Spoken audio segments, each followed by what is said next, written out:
looking kinda dicey and pricey. Your life ain't looking at me nicely. It's icy, looking kinda dicey, precisely. Hey, what's going on, guys? Welcome yourselves back to another video. So today, we're going to be doing our weekly tier list / recap to all the new songs that dropped this week that are popular. Obviously not every single song, because that'd be hundreds of songs. But if you want to see what we initially thought of these songs, go ahead and check out the reviews. I'll leave those in the description. Everybody's Instagram is in the link in the description. But today, really the point of this series is to reflect on if we feel differently about a song than we did when we did the review, because we usually talk about the exact songs that we reviewed, and sometimes some songs we didn't review, which we actually have 2 songs like that today. So subscribe for more if you want more after this video, and let's start it off with the first song, Be Happy by Dixie D'Amelio. Lucas, where would you put this on the tier list? God tier, 10 out of 10 banger, amazing, all right, skip, and trash. Where would you put this? How do you feel about it now, and how did you feel about it before, when you first listened to it? This is going under amazing. Like I said in my review, I loved the message. I really did feel like it was a generic teen song, and I was like, okay, I kind of expected that from Dixie D'Amelio. One thing I actually was I really like how she used her platform in that way. She didn't spread any controversy, and she didn't like automatically be like, oh, white supremacist, because I know why she's writing this song. I know why she wrote this song. Everyone's concerned about Black Lives Matter and what's going on with the riots and all the police brutality stuff right now. Everyone's concerned about. A bunch of people are concerned about that. So I'm like, okay, someone has to write a song. Dixie D'Amelio writes a song, and I'm like, okay, to relieve from the stress. Pretty cool. Yes. So I like the message. And it kind of took away the fact that it was a generic teenager song a little bit, and it showed some maturity there, and I really did like that. So I put it under amazing. It was not like my favorite song, but I love that she did that, and she didn't point fingers at anybody. She's like, oh, sometimes we're sad here. We have to join together to be happy again. Yeah. I actually really like the song. So basically a positive song. Yeah, no, I'd agree with you on the tier listing as well. It's not a banger, definitely not God tier, but it's definitely not just okay. Yeah. It's definitely not, I wouldn't skip it, and it's definitely not trash. Yeah, I would definitely say it's an amazing song, just because I thought her voice was actually really good. Obviously a song you hear from generic, it's definitely that kind of song. Using my word. But the message is for real kind of dope. I mean, it's not something we haven't heard before, but just kind of uplifting rather than non-uplifting, because non-uplifting is a lot of the things that we get, like you're saying, everything that's going on right now. It's a good song to relieve from it. And as a TikToker, I said this in the video, I said, as an actual song, it's like amazing, but as like a TikToker song, and Luke made the point in the video, he said, well, some TikTokers are insane at music, and he would be right to say that, but I'm thinking about the TikTokers like Jacob Tutorials, like the cringy music TikTokers. For that kind of TikTokers, not dissing the person, only dissing their music, this is like a 10 out of 10 banger. But amazing as a song overall. Great job on that one. Next one, What's Poppin' remix, with Jack Harlow, Lil Wayne, The Baby, and Tory Lanez. I'll go first in this one because I already know what Luke's gonna say. I like this one. I actually did a reaction to this on the channel. It's just me, which is kind of a rare sighting. Usually I'm either with the homies, or we don't do reaction at all. Usually we're just reviews. So two rare sightings that are kind of cool. So I kind of got to give my full opinion on it, my full reaction on it, and I gotta say I enjoyed it. I thought above all, the flows were super sick. I was the least big fan of Lil Wayne.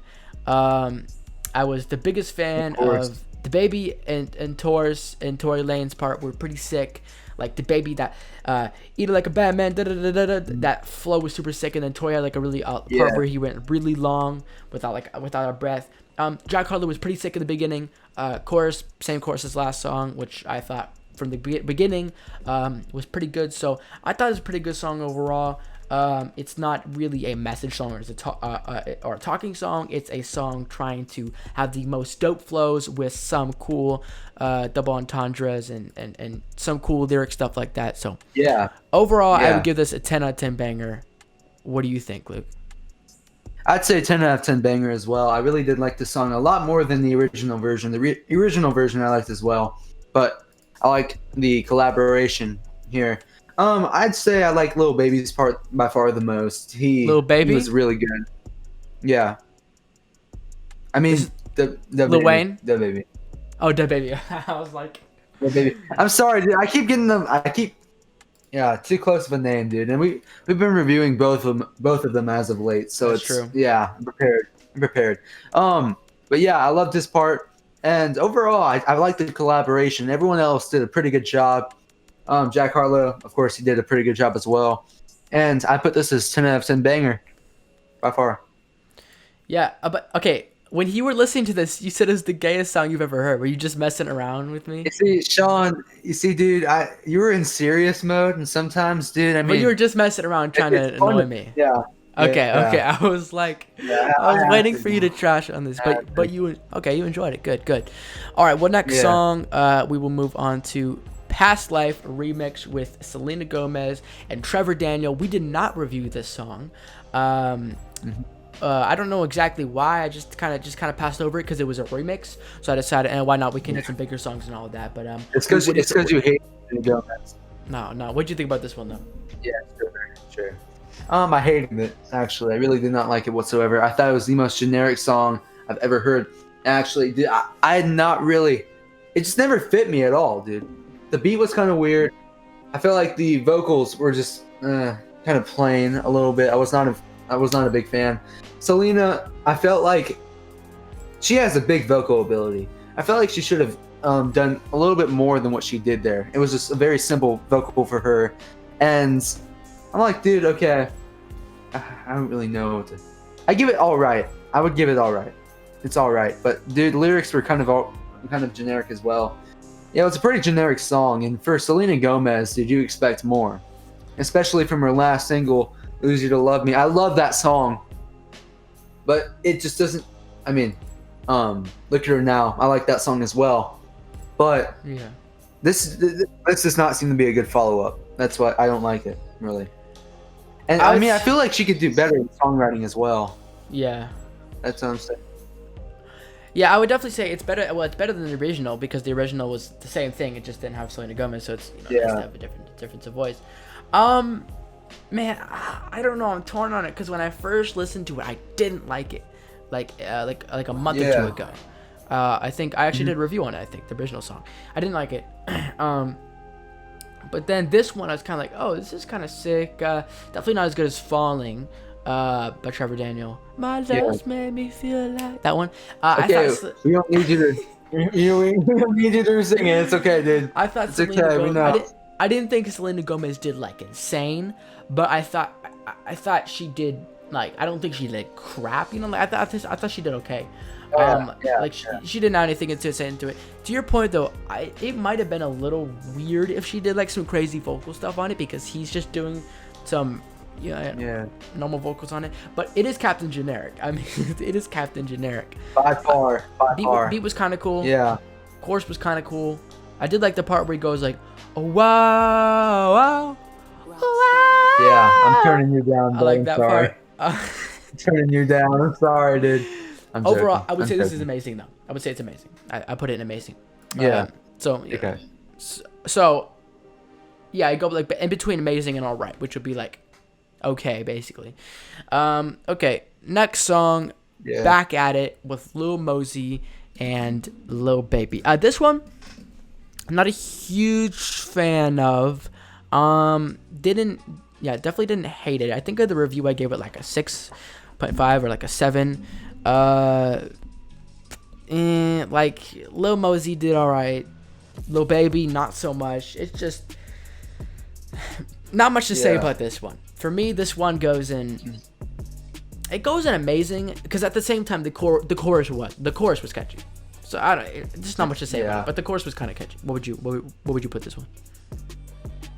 So, this one was also Captain Generic. I was not really impressed, even though I gave it an 8 out of 10.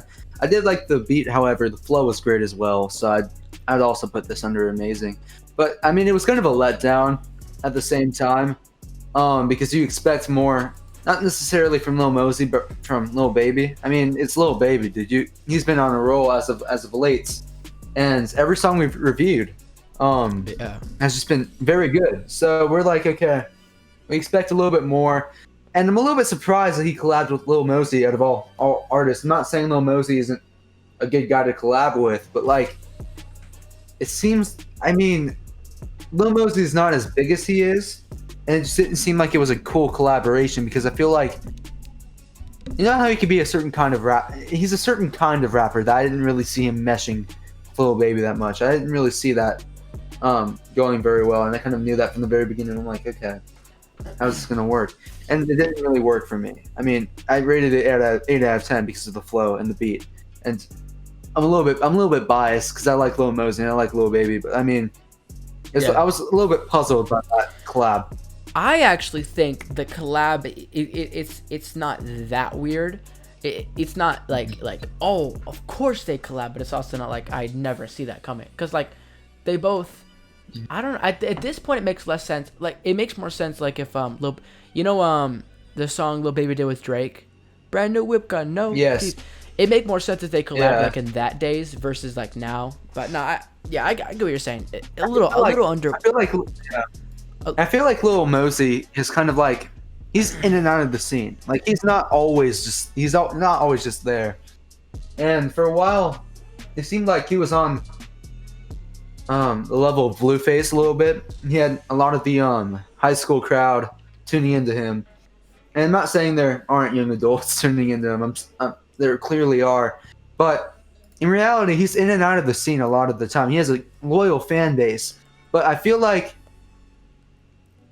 I'm not saying it's wrong for a person who's not as big as another artist to collab with that artist. I'm not saying that is wrong, but sometimes it just doesn't seem to be right at that moment. And I mean, you look back at like old Lil Mosey, like Blueberry Faygo Lil Mosey, a little bit. Well, that isn't necessarily old Lil Mosey. Like Notice, that's like old Lil Mosey.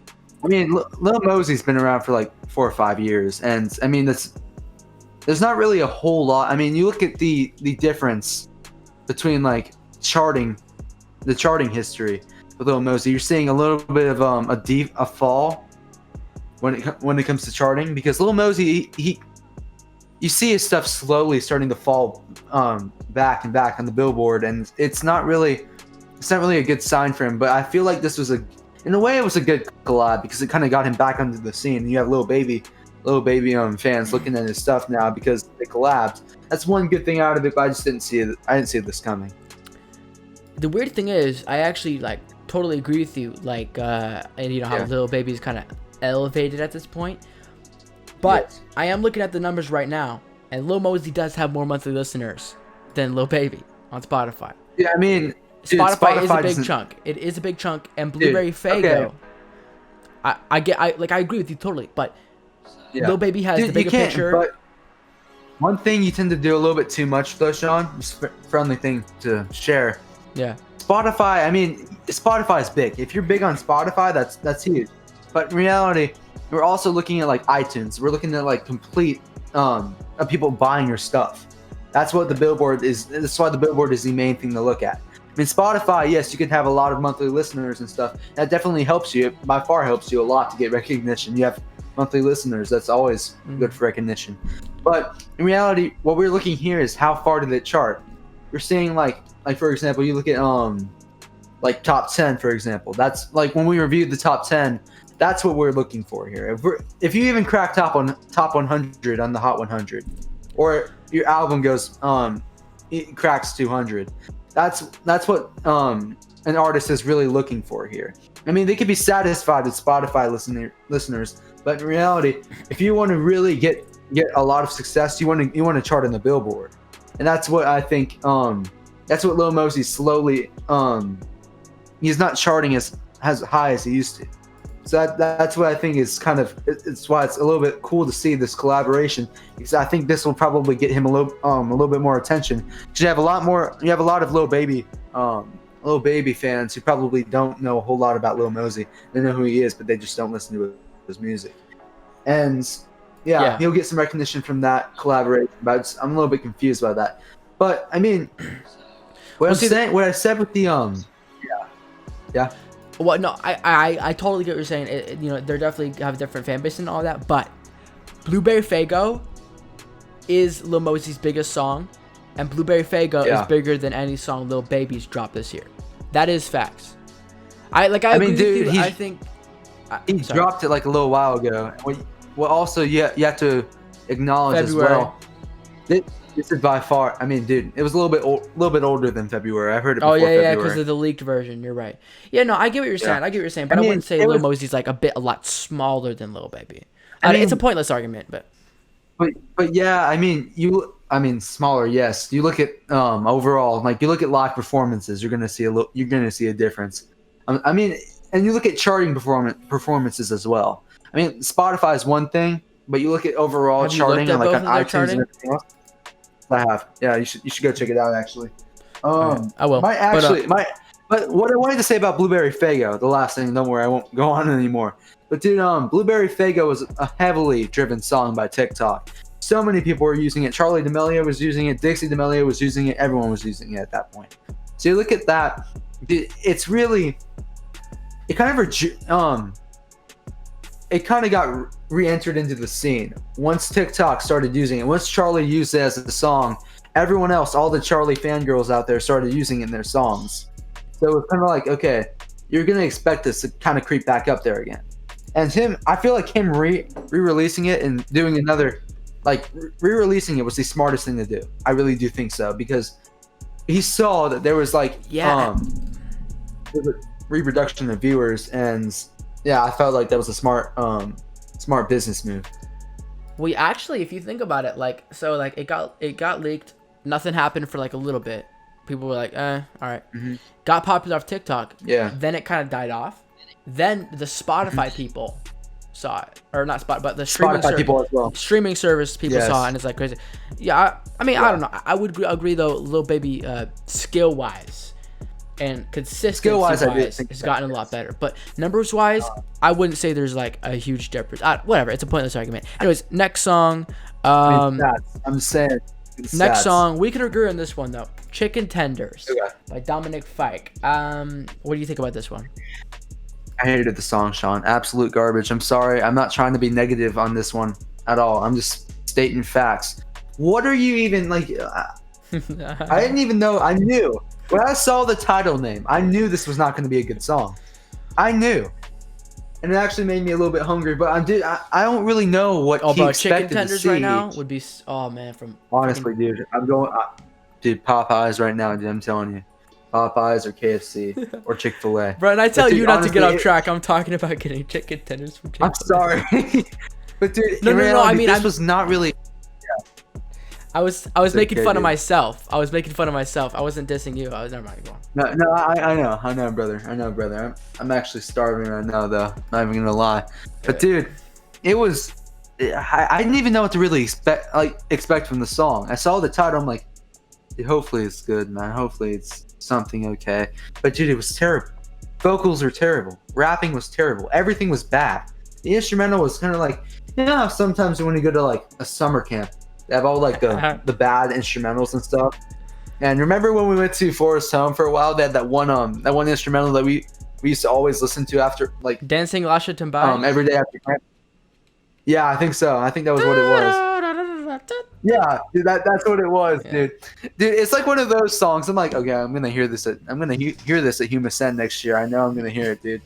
Even though it's not a Christian song, dude, I know I'm gonna hear it next year. The thing is, I honestly totally disagree with you, but at the same time, I get what you're saying. It's weird. It's like that song, you know what I mean? Yeah. And I don't really know what to even say about it. Besides, it was garbage. The vocals are trash, and the rapping was not that good. It was all generic. As generic as it gets. It's by far the most generic song I've heard this year. Bro, it was just weird. I rate it under Turks. Oh shoot, we didn't. Turks is better. Oh, we said oh, sorry, real quick. Back at it. What? All right. Yeah, all right. Yeah, no, this song, as far as tier list goes, this song's a freaking, you know, If you, it's a trash, man. Cause it's a trash. No, it's a skip. It's a. I don't know. It's like, all right, whatever. So here's the deal, bro. Me and Jeremy, we were just. It was just so weird. You know, like the little pauses it had. Yeah. I thought that was my computer because I was streaming and my computer was lagging. I thought that was my computer. I'm like, I actually thought the same thing. Dude, my computer's been so slow. Like my ping, dude, has been so high as of late, dude. I cannot. Oh, dude, that's exactly what I thought. That is exactly what I thought, dude. It was just gosh. It was just weird. Like, it's cool sometimes when songs like switch modes and stuff. Like Be Happy had different modes, but this, like, it was just weird. That's honestly. Now, I know some people are gonna like it because it's weird, and you know that's fine. But I think a song that everybody, that's a bad segue because I don't know if everybody will like this, but "Girlfriend" by Charlie Puth. I know everybody on the podcast loved this. This was by far one of my favorite songs, if not my favorite song that we reviewed this week.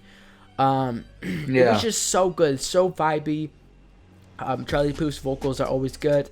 He did some things I hadn't heard in some of his music before, like the freaking synth in the background, the whatever the crap that was. You know, he had parts where he was like, "Can't stop." No. It's like a building up. Like, I don't know, super dope song. I think I gave it a 9. No, I gave it a 10 out of 10. Still a 10 out of 10. The song's god tier. What do you think, Luke? I said this song is god tier as well, even though the lyrics were very generic.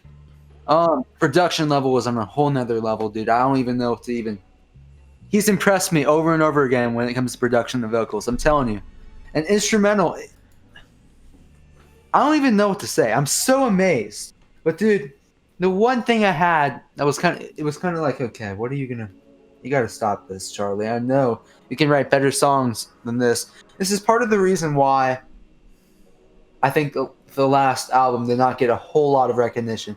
It charted pretty high, but in reality, you look at overall numbers and how long it stayed there. It was not there a long time, and that's why I think it's like, okay, why did it drop so fast? And you look at overall lyrics. Lyrics are pretty weak in general, and his lyrics are not always that weak. Like Attention. Yes, he's talking about a girl, but the way he puts things through and it feels there, like it's like not as generic as it sounds. Yeah, it's not like you look at it, you're like, wow, this is. No, let me rephrase that. You look at it, it's like, wow, these lyrics are actually pretty generic, but you don't think that when you hear it. I mean, it's all put perfectly in there. So that's what I think is so cool that he's done. But this last album, that had Cheating on You, and I forgot Cheating on You on it. I forgot what it was called, but dude. I think that's the one issue he has right now. The last album and this song, are just generic lyrics. I feel like some people are actually a little bit like, okay, Charlie, what you got to fix that, bud. I mean, but otherwise, dude, everything else is great. Production is great. Instrumental is great. Vocals are great. Harmonies are, dude. I'm telling you, the harmonies are by far what impressed me the most. Yeah. God tier. Yeah. No. I see what you're saying. His lyrics have never been like crazy though, like Attention. You know, the thing about Attention though is the vibe it gives you. The vibe it gives me is like a dark night in Las Vegas, and like you want a girl to like you. That's what it makes you think of. No, you know? No, dude. What's it make you think of? Well, I mean, you look at this song. It's really about like a girl using you and only wanting to be with you when other people are watching to get attention. That's really what the song is about. That's what I feel like a lot of girls have done this to guys, and I feel like this is why the song also got a lot of recognition as well. Because, I mean, there have been lyrics like these don't get old. Because over and over again, when a guy gets used by a girl, or it's the other way around, because I feel like you could, songs like these do not get old. Because they are very, very relatable, and I do like that he wrote that song, and that's why it's why it has so much recognition. Besides all the great vocals and production, instrumental, that's why it has so many views right now, and why it charted so high. But yeah, he needs to work on lyrics. Yeah. That's one thing I'd say. For sure. But God tier because of vibe and all that stuff. Oh yeah. So Yeah. and the last song on the list, Drop a Tear by Bankroll Hayden and Lil Baby. What'd you think about this one? I thought it was pretty good actually. I really did like it. The vibe was there and vocals were there as well. The rapping was pretty good as well.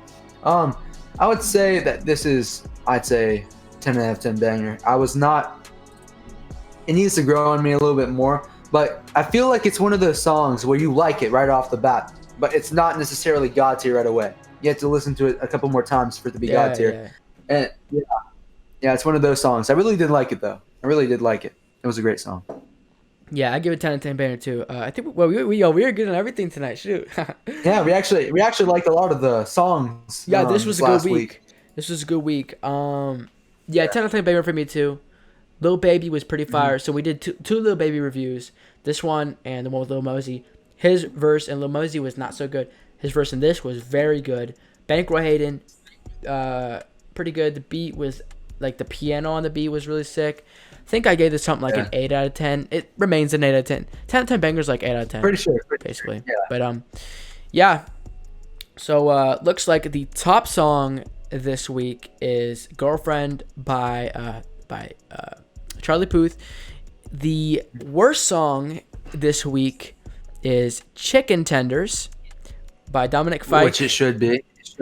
And songs that are all pretty much tied are Back at It, Past Life, and then and Be Happy and Poppin', What's Poppin' we liked a little more. So what did you guys think about all the songs that dropped this week? Did you love them? Did you hate them? I personally think this was a pretty good week. I think we've done, this is our third episode. I think this was the best week. Honestly, this is our third episode. But this was the best week. Yeah. Last week was pretty good. But yeah, Luke, any final thoughts? No. Overall, it was a great week. We will see you guys Tuesday, maybe, but Thursday for sure. If you want to check out the initial reviews, like I said in the beginning, check them out. And for more reviews, subscribe. We will see you guys later.